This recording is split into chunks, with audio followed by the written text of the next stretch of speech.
This is War Room Moments, the show that takes you around the world to share interviews with some of the most successful and most relevant people on the planet, hear their stories, and get the most important business lessons they have learned on their road to success, and get exclusive advice on how to implement their success into your life and business. War Room Moments is brought to you by the Strategic Advisor Board. Here's your host, Jason Miller. All right. Well, hey, welcome to the War Room today, Howie. It's great to have you here, brother. Thanks for having me. Yeah. Well, I mean, you got quite the illustrious background, man. I will say that. So, we can unpack a little bit of that, and maybe you can talk just a titch about some of that background of yours, and just give us a little intro on who is Howie. Give us a who's Howie. Sure. My name's Howie Zales. I'm from New York, just outside Manhattan.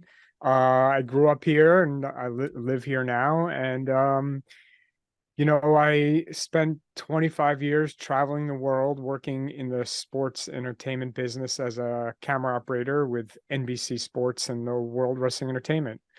And, I have 4 kids and a beautiful wife and 2 dogs. Awesome. There's some Emmys in there too, right? There is an Emmy in there. Yeah, there you go. Yeah. Surprised you don't have it in the background. That's not my personality. Yeah. I got that right off the bat for sure.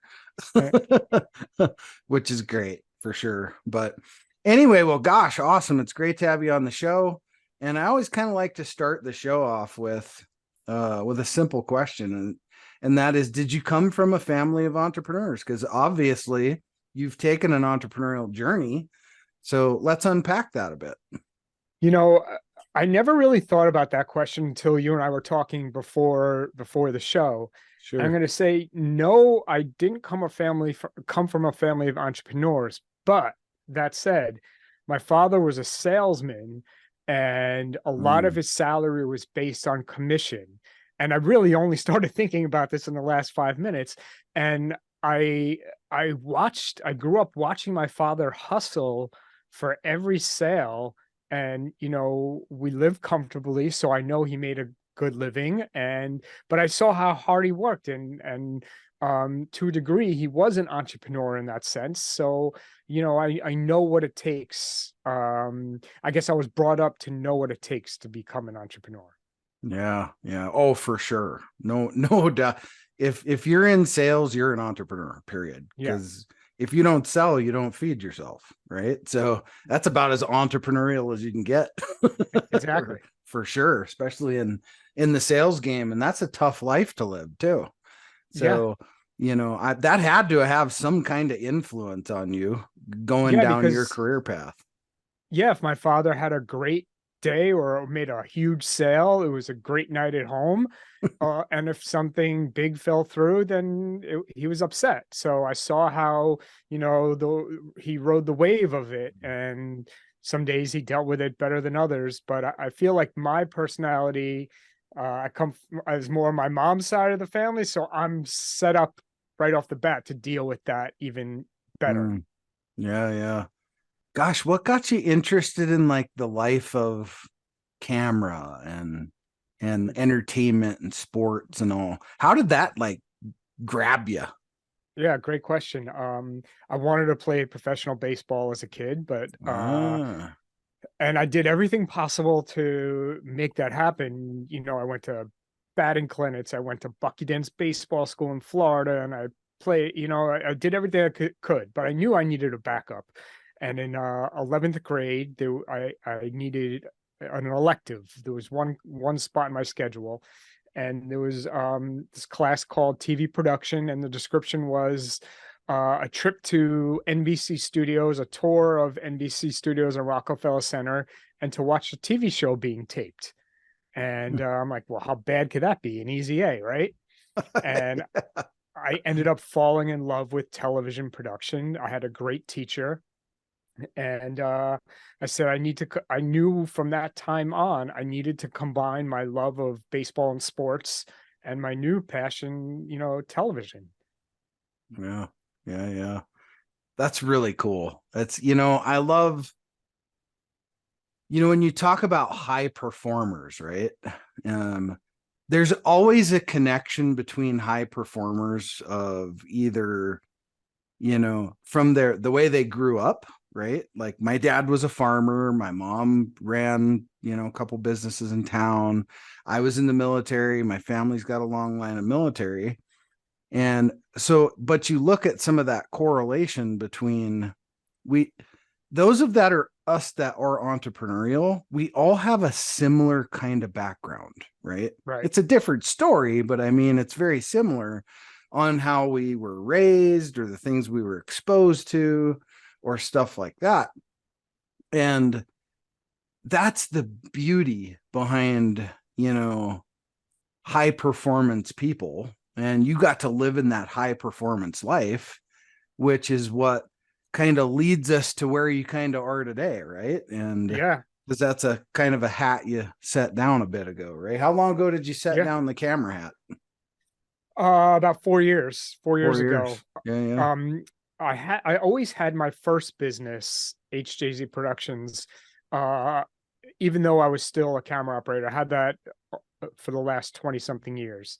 But our new business, Viridity, is only about 4.5 years old. Sure. Yeah, but there again, I'm sure now that we're through all the crud. I mean, you're positioned perfectly in the market to be where you are right now, because nobody wants to do this anymore, right? Right.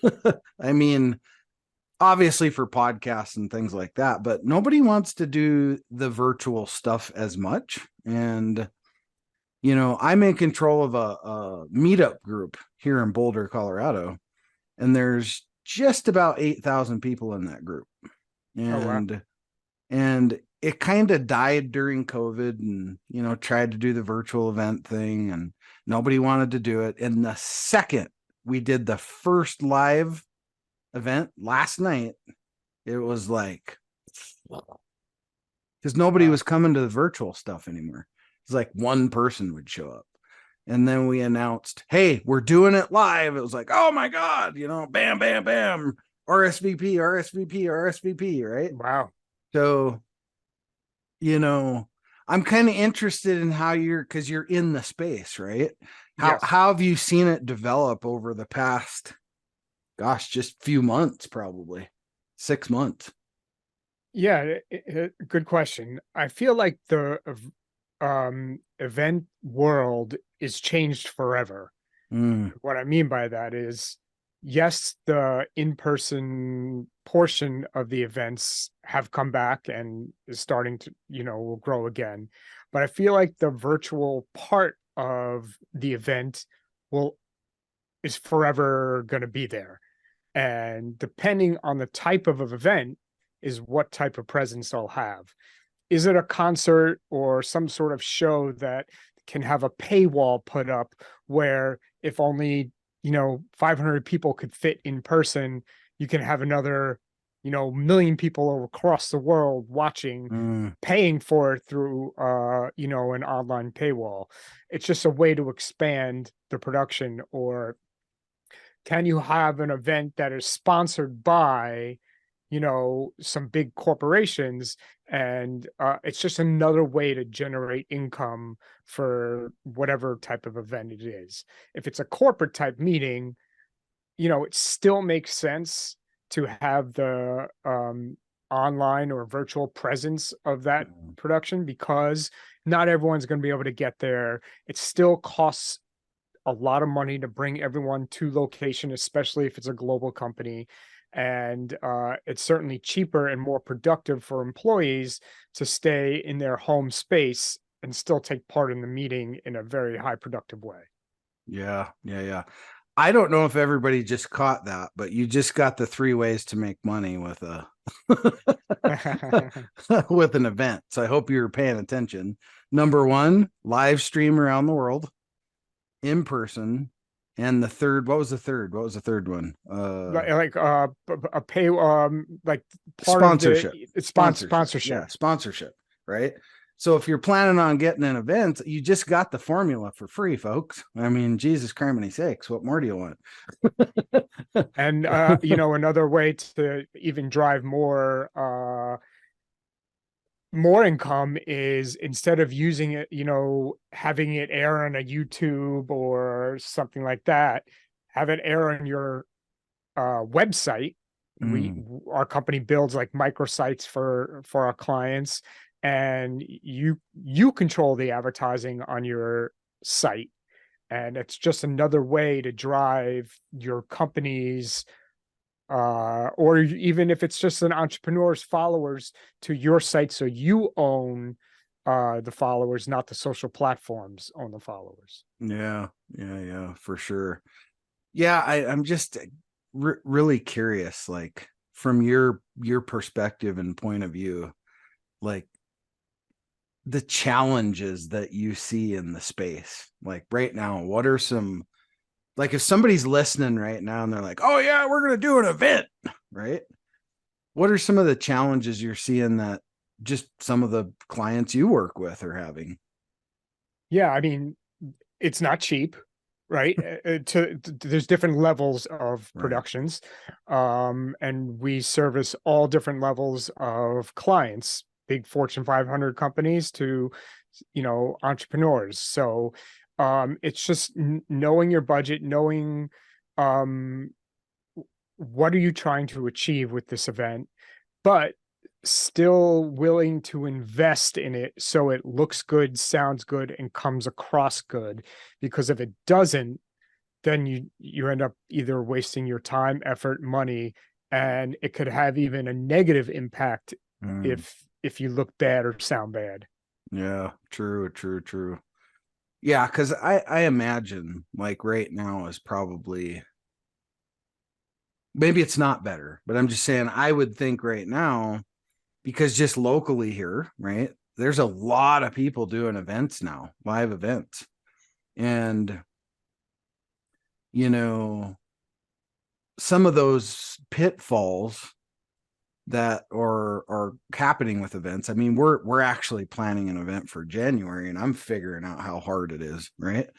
So it's pretty difficult, as far as it's not easy to put 500 people in a seat for $500 a crack, right? Right. So it's not as easy as one might think, that's for sure, with all the marketing angles and Facebook and blah blah blah blah blah, right? So Right. it's challenging. And, had I met you long before this, maybe you would probably be keeping me out of trouble. So there's a good note for everybody to take. Don't be like me. Talk to Howie first. So, yeah, man, no, it's an interesting, how you kind of left one form of entertainment into another, right? Yeah. Pretty much. And is that what really you find fuels you the most, is just the excitement of that, or what is it for you? Because you got like a ton of press badges there behind you. Yeah. Well, And I've had the great fortune to travel the world, and I've been to some of the greatest sports and entertainment events that there is. I've done Olympics, Super Bowls, Kentucky Derbies, WrestleManias, some of the biggest events there are. And I'm so fortunate and grateful to have had all those experiences. That being said, now I'm doing events, which is totally different, but I've learned a new set of skills, and it's a lot easier on my body. And it's fun in its own way, and it's always good to learn and grow and develop new skills and be put in new situations. Yeah. I imagine, going back like 15 years ago, you had that big old loggy thing on your They're still the cameras are still the same, still the weight and same, huh? size. Yeah. Jeez. It's amazing with the advent of this thing how good it does, right? Yeah. For like 4K and all that kind of stuff that actually shoots some pretty good video. Yeah. Probably not that kind of video though, but not for broadcast. yeah, right, for sure. Well, yeah, well, I know we kind of uncovered some good little nuggets in that for sure, but for our hard-headed folks in the audience, just business in general, right? Let's just say business in general.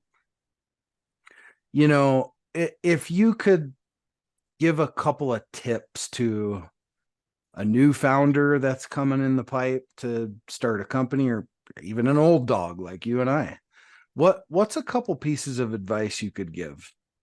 Yeah, I think one of the biggest pieces of advice is always surround yourself with people that are smarter than you. If I am the smartest person in the room, then we are in a big problem. And I don't care what the scenario is, what the situation is, I turn to my network and I find who can do who is smarter than I am, who has done this before, how can I level up what we are trying to do to make it better. And that, I try to live by that in business. Yeah. That's a good piece of advice. I know every company I've ever started, I've always surrounded myself with people that are much smarter than me. Totally. Or they have all the strengths I don't have. I think that's really important to always look at it from that angle. And there's plenty of people out there that, I mean, they shouldn't be CEOs. Right. They're really better off being integrators, right? And if you're, yeah. Sorry. No, go ahead. And as a true entrepreneur, I never say no right off the bat. And what I mean by that, here's a story. I had a client that called in the middle of COVID and said that they needed to interview for their client 9 different baseball players, Major League Baseball players, in 9 separate weeks. But the caveat is the interviewer couldn't leave her house. It had to be fully virtual. And he said, "Can you do that?" And I said, "Yeah, of course we can." And so he said, "Great, send me an estimate." And long story short, we had to create 9 30-minute shows, fully virtual, not leaving my house. And I called my wife. I said, "Jenny, this is what I agreed to." She said, "Do you know how to do that?" I said, "No, I have no idea." So I turned to my network of people that are smarter than me, and we came up with a solution. And, you just have to, if I would have said, "No, I can't do that," I would have shut off a huge chunk of business right from the start. So you always got to be willing and to say yes at first. And if it can't be figured out a little bit down the line or whatever, the power of no is important, but you never want to come off with no first. Yeah, that's a huge point and a really big lesson right there, because I mean, no is the end. And I've had the philosophy of, I try not to use no much. Obviously, if somebody asks me to jump off a bridge, I'm not going to say no, right? But in business, right, it's yes is always going to be the right answer, because and then you go to work, right? And if you can't figure it out, well, then you come back and talk to the client and say, "Look, we tried to put the whole solution together for you. We just couldn't make it happen. So you're going to have to find somebody else." No harm, no foul, right? I mean, exactly. I've learned my lesson. I've gotten burned where I've tried to fit a round hole in a square peg, or whichever way you say that. And where the client didn't have enough money to do something, we tried to make it work. And because there wasn't enough money, the project got messed up, and we end up looking bad because we tried to make it work. So we'll say yes at first. We'll see what we can do. And when we put the budgets together and there's just not enough money there, we'll say, "Well, this is what we can do for that. Otherwise, no, thank you." Yeah. That's important too. I mean, time is money, right? And I get people every day. They're like, "Oh, can we just have a call and, can you just do a couple consulting sessions and help me out?" I'm like, "No." Right. Absolutely not. And that isn't because I don't love you, right? Right. It's because I don't have a 501c3 behind my company name, right? So, we all have to value our time and know when to say when, or when to, we all have our philanthropic things we do, right? But I've been in those situations that you're talking about where it's like, yeah, maybe I can make that work. And then it doesn't quite work out like you want it to. Right. And then you kind of got to go the other way. So it's like, you just suck it up, take the hit just to make the customer happy. I've been in those situations way too many times. And I don't get myself there anymore. After 20 plus years, it's like, nope, don't do it. Yeah. I know we just talked about say yes to everything, but the power of no is just as important. Yeah, for sure. For sure. Well, hey, how do people get a hold of you, Howie, if they want to talk about putting events together, doing all the things you do in your superpower? Where do they get a hold of you? Yeah, I'm on LinkedIn at Howard Zales, or my website, howiezales.com. And then you could reach all of our websites from there. But our event business is Viridity Entertainment Services, viridityentertainment.com. Awesome. Well, hey, I always love to round out the show with the really the big question of the show. And that is, if you could have had anybody here, Howie, any point in time, dead or alive, doesn't matter, who would have you loved to have here to either listen in, watch, contribute, whatever the case may be, and why them? Yeah, I think for a 16-year-old kid, that's how old I was. I had a super, super close relationship with my grandparents, and I think they would have been really proud of what I've achieved and done, from my family to my business. So having the three of them here would have been great. Yeah, it's an awesome answer. It's a heartfelt one. Yeah. For sure. Well, hey, Howie, gosh, great conversation.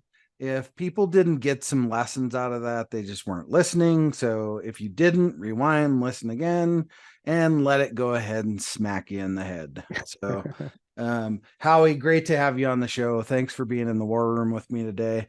I always say we all have the same 168 hours a week. Thanks for stopping by here and taking 30 with me. I'm very honored. Thanks for having me. All right. Cheers, my friend. Thanks for listening to War Room Moments with your host, Jason Miller. Please leave your feedback and visit strategicadvisorboard.com to get the latest and greatest business advisement on the planet. Follow us on social media for updates, and we'll see you on the next episode.